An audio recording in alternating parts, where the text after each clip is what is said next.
Hai Sobat Lentera, Tera News kembali hadir menyapa Anda dengan bawakan sederet informasi terhangat dan inspiratif. Bersama saya Anissa Zakia, inilah Tera News selengkapnya. Kita mulai dari Madiun, Jawa Timur. Bupati dan Wakil Bupati Madiun, Jawa Timur terpilih, Hari Wuryanto dan Dr. Purnomo Hadi, disambut meriah oleh warga dan simpatisan di Pendopo Surya Muda Graha sepulang dari pelantikan Bupati dan Wakil Bupati se-Indonesia di Jakarta.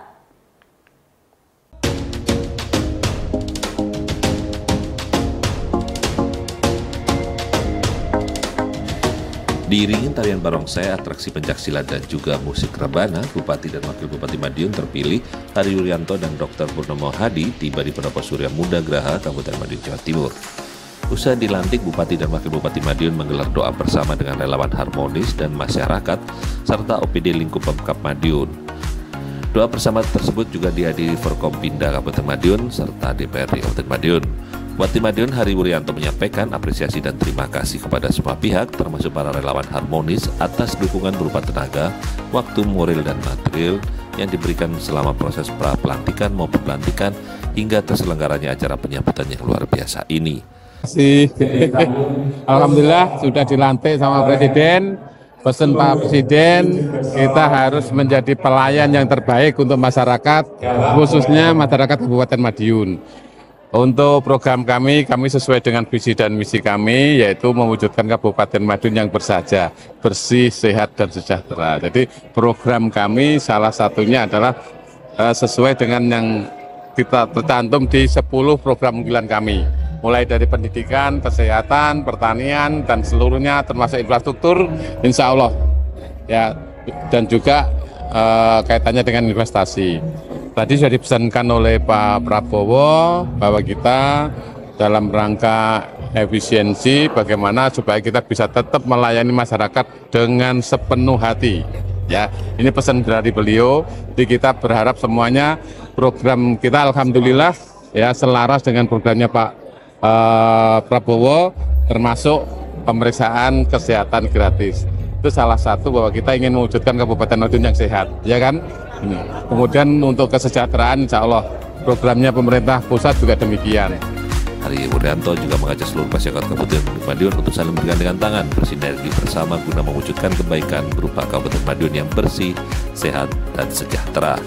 Beda Koprasetyo melaporkan untuk Lentera TV. Kita ke berita selanjutnya. Akibat tersapu angin kencang, ruang rekam medik dan pemeriksaan pasien umum di Puskesmas Porong, Sidoarjo, Jawa Timur hancur. Akibatnya seluruh dokumen rekam medik rusak, sementara ruang pemeriksaan pasien umum dipindah ke ruangan kosong bekas gudang. Beruntung tidak ada korban dalam peristiwa ini.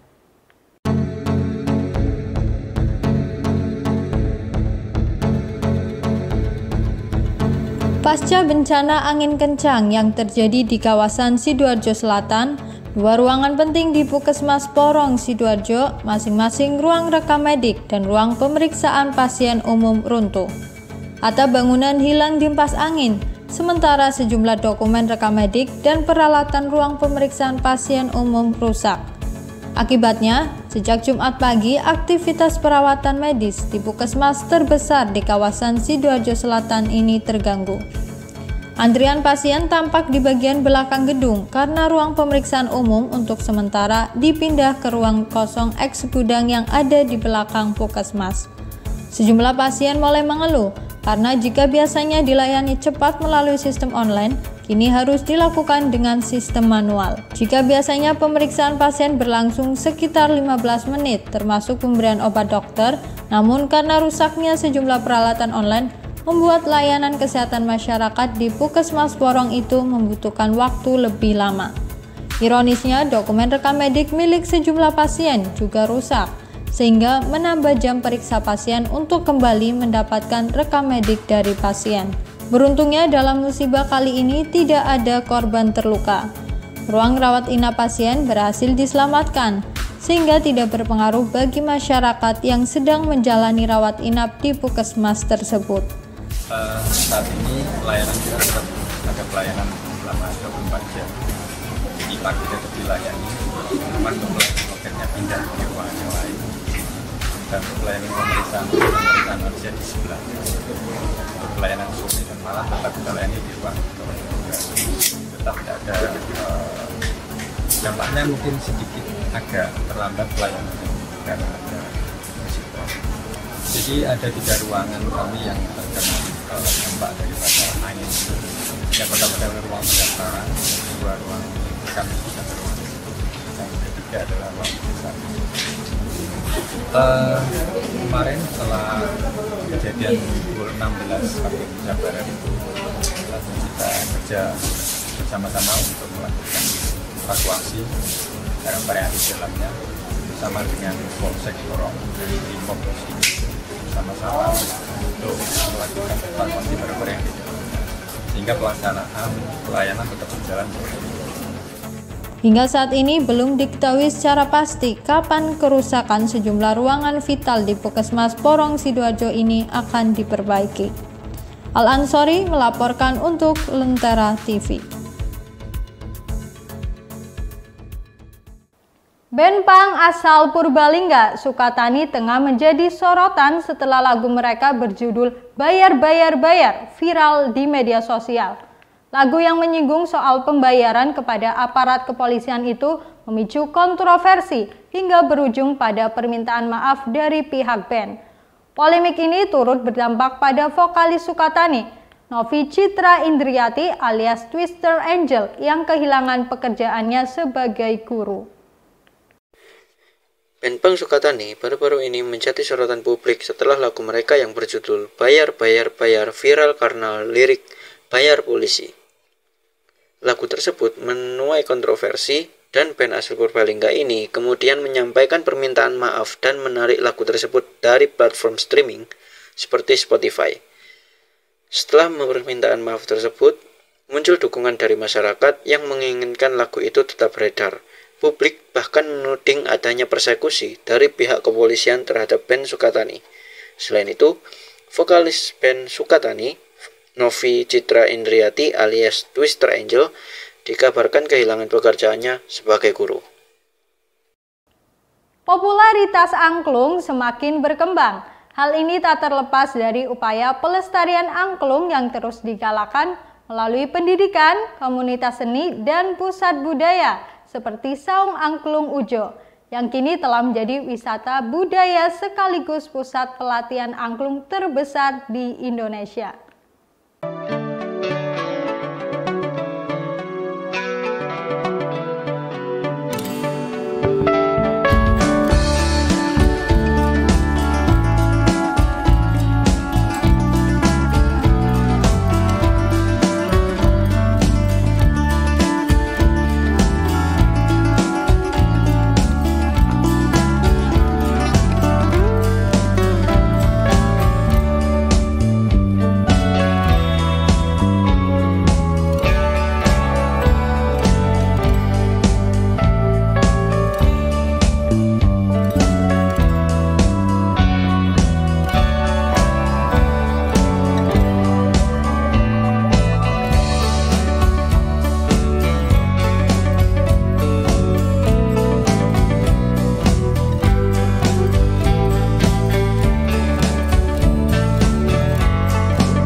Sesaat lagi kita akan membahas update Liga Champions Eropa. Jadi tetap di Tera News.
Babak play-off Liga Champions telah usai. 8 tim terakhir sudah mengamankan tempat di 16 besar setelah pertarungan sengit di fase knockout. Sejumlah kejutan terjadi. Hasil dramatis mewarnai kompetisi dan membuat jalan menuju trofi semakin menegangkan. Berikut hasil lengkapnya serta tim-tim yang akan melaju ke babak berikutnya.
kecerdasan buatan atau AI kini dimanfaatkan juga untuk mencegah perburuan liar di cagar alam di Afrika Selatan. Piranti lunak AI yang ada di dalam beragam sumber seperti kamera pintar dan penginderaan jauh diharapkan bisa membantu jagawana untuk melindungi satwa langka secara lebih baik. Kekhawatiran soal penyalahgunaan kecerdasan buatan merebak baru-baru ini.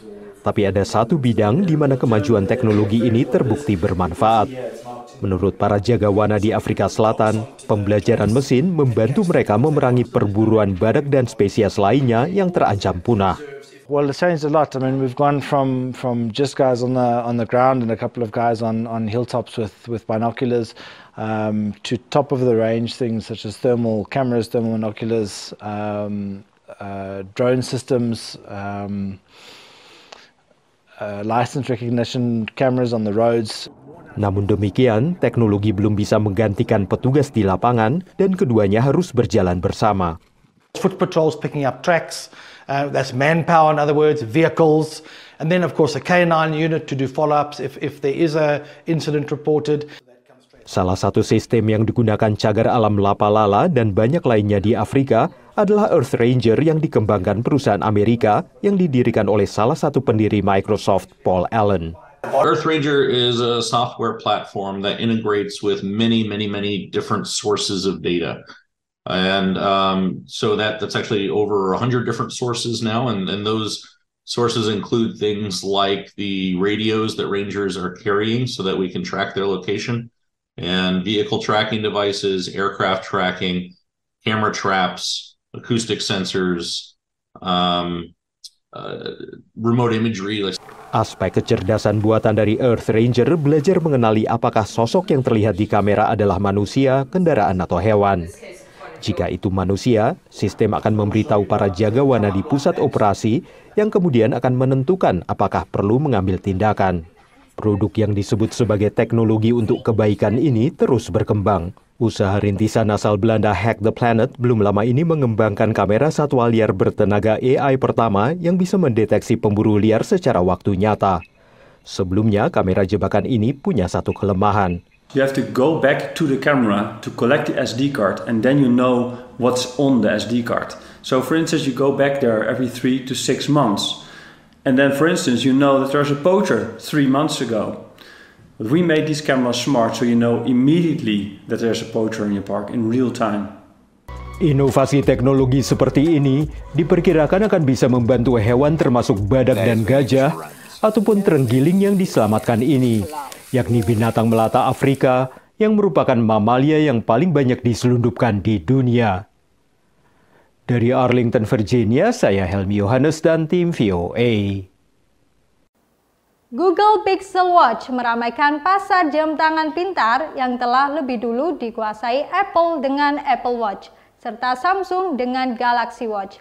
Tapi sejauh mana jam tangan pemantau kebugaran seperti ini bisa menarik konsumen baru? Lalu apa peran teknologi relatif lebih lama seperti Fitbit? Berikut ulasan dari tim VOA di Washington, D.C. Bersamaan dengan pengumuman ponsel terbaru Google Pixel 7 dan Pixel 7 Pro, raksasa pencarian ini juga meluncurkan jam tangan pintar pertamanya yang digarap bersama Fitbit, produsen wearables olahraga yang diakuisisinya pada 2019. It brings together the best of Google helpfulness with the best of health and fitness features from Fitbit for the very first time. We're super excited to be bringing Fitbit to a fully featured smartwatch. You really get to easily see all your metrics on the watch face. You have tiles when you swipe horizontally. You get all your data and information. And then you can easily, quickly start an exercise with Fitbit. And I love the new exercise screen that we've designed that gives you all of your metrics right there. You have your heart rate, your pace. Memasuki 2022, Apple dengan Apple Watch masih menguasai pangsa pasar terbesar jam tangan pintar, sekitar 36% pasar pada kuartal pertama, menurut Counterpoint Research. Google's been late to the game when it comes to smartphone watch, and I think clearly Apple has changed the market, and Google wants a piece of the pie, going after their install base This is organic, but as well as through acquisitions that they've done. And I think this is really the time now that Google could expand their market share. It's not just about the watch, it's also that gets into the healthcare vertical, which is important within Google headquarters. Menurut Google, salah satu keunggulan Google Pixel Watch, sekali cas smartwatch ini bisa bertahan 24 jam, lebih lama 6 jam dibandingkan Apple Watch. Menurut analis, keberhasilan penjualan sebuah jam tangan pintar juga tak lepas dari ekosistem yang dihuninya. Karena itulah Apple Watch buatan Apple menguasai pangsa pasar terbesar di Amerika Serikat. Sebagai perbandingan, penguasaan pangsa pasar oleh iPhone, ponsel buatan Apple, di Amerika telah melampaui 50% menurut Counterpoint. Lalu, untuk Google Pixel, pangsa pasarnya hanya sekitar 2%. Bagi analis, perusahaan seperti Google bisa memanfaatkan keinginan orang lebih smart dalam berolahraga. Fitbit, strong technology, strong brand, especially within fitness and the running world. And I think Google recognized now this was the time to go after this. And I think 2023 is a key year. You're starting to see more and more smartphone watches. Just a great, fun, functional expression of the Google Pixel ecosystem. We really wanted to bring in the watch and make it so much more easy for you to go about your day. Sementara ini pesaing signifikan bagi Apple hanyalah Samsung dengan Samsung Galaxy Watch. Meski pangsa pasarnya menurut Counterpoint baru sepertiga pangsa pasar Apple Watch. Dari Washington DC, Nova Purwadi dan tim VOA. Pemirsa, di balik semangkok soto Kudus yang lezat, tersimpan kisah panjang tentang toleransi dan keberagaman. Bagaimanakah sebuah hidangan bisa menjadi simbol harmoni? Simak liputan selengkapnya. Berbeda dengan soto lainnya yang umumnya menggunakan daging ayam atau daging sapi, soto Kudus justru memakai daging kerbau. Soto berkuah ini disajikan dengan sohun, irisan kol, tauge, seledri, bawang goreng, serta kacang kedelai yang menciptakan cita rasa khas yang unik. Namun, lebih dari sekedar hidangan lezat, soto Kudus menyimpan kisah panjang tentang toleransi beragama.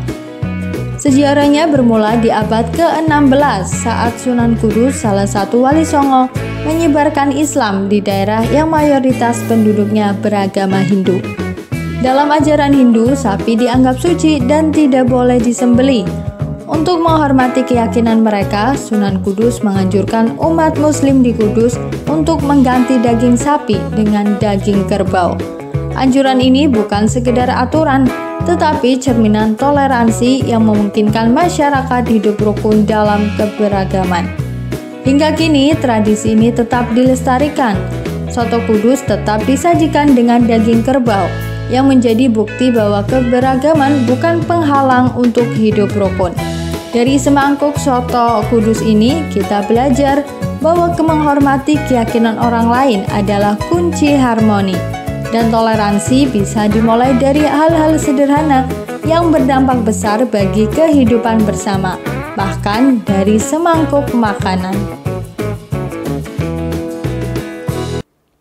Dan informasi tadi mengakhiri Tera News saat ini. Anda dapat saksikan kembali tayangan saat ini di YouTube channel kami, Lentera TV Media, dan website kami, lentera.tv. Saya Anissa Zakia pamit undur diri, terima kasih dan sampai jumpa.